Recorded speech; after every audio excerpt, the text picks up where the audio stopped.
Your name is Chris? I'm the Officer Nazarel De Jesus. Officer Abdul Jalil Sabai. District Attorney Joe Early.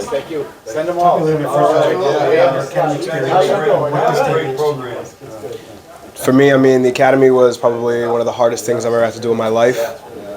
To get here after these 6 months, it means everything to me. I mean, this is the only thing I've ever wanted to do, and to finally do it, it feels surreal. So, the academy experience has been very great. The beginning was definitely challenging. I've never been thought that me being like a middle-aged, like pretty grown man, having my things thrown away and not being able to do anything about it, it's definitely built up like that mental discipline.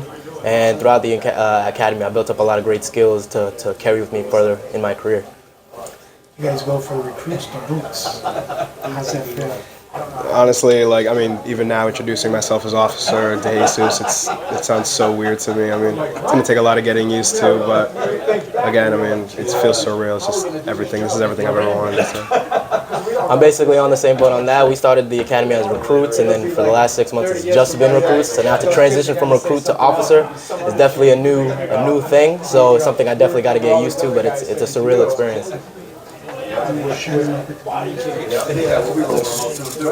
when you look at these guys, when you look at these guys, even though recruits, when the DA's office, what do you say? I see some guys who are very humble, very smart. They picked a real noble calling. They got into this job to help people, and I think you can say that about the whole class. We love working with them, and and I stress some things to them, listening, always telling the truth, because your word is everything. And these guys are tremendous listeners. I think their future is so bright, and they work with our office. And the focus isn't putting people in jail. The focus is making life safer. It's preventing crime. It's working in the community. And these guys get it. This is an outstanding class. One of the other officers just reminded me, you told me my class was the best. And I said, look, you can always get better. And we did pretty good today.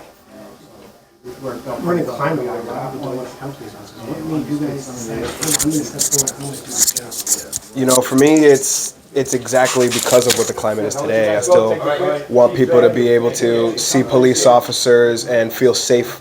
I want people to see me and feel safe. I want to be out there in the world and show them that, just like them, we are human, but we have their best interests at heart. We have the community's interests at heart, and that's all I want to do is serve and make sure everybody knows that I got their back. You came from Framingham, correct, to move to Worcester? Yes. To meet the residents' requirements. Yes. Talk a little bit about that. So, I moved to Worcester, and I didn't know a single person. I met my lovely girlfriend, was the first person I ever met when I moved to Worcester.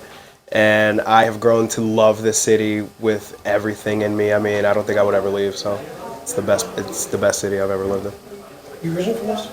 Yes. No, actually, originally I was born in Morocco, in Africa. And then I came to the States when I was about 2 years old, and from there I reside in Worcester. Yeah. So what has it been like, your experience in Worcester and up to this point? Basically just growing up, but my experience has been pretty good. I haven't really had any bad experiences. Basically, since majority of my life has been here, so it wasn't really like a transition that I would have to do from being in Morocco to being here in the States.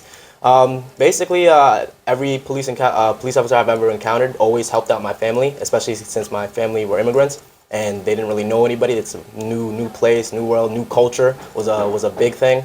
And just having that support in the Worcester community, it helped a lot. So I always had great experiences here. What is one thing you're going to be taking from the academy to the streets as you get out there? Be respectful, treat everybody like a person, treat them just the way you want to be treated. And I know that we preach mental toughness, but at the end of the day, we're really just looking out for the other people. We're looking out for the smaller guy. We're looking out for the people who on their best or on their worst day need a best option, and that's going to be us. So. And to add on to that, communication, the worst things can be resolved by words alone. You don't really need to use tools if you don't have to, if you can just use your words.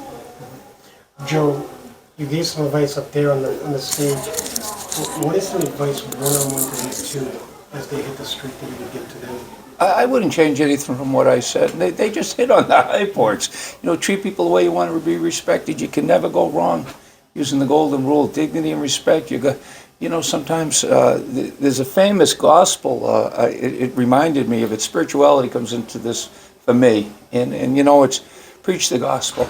And if necessary, use words.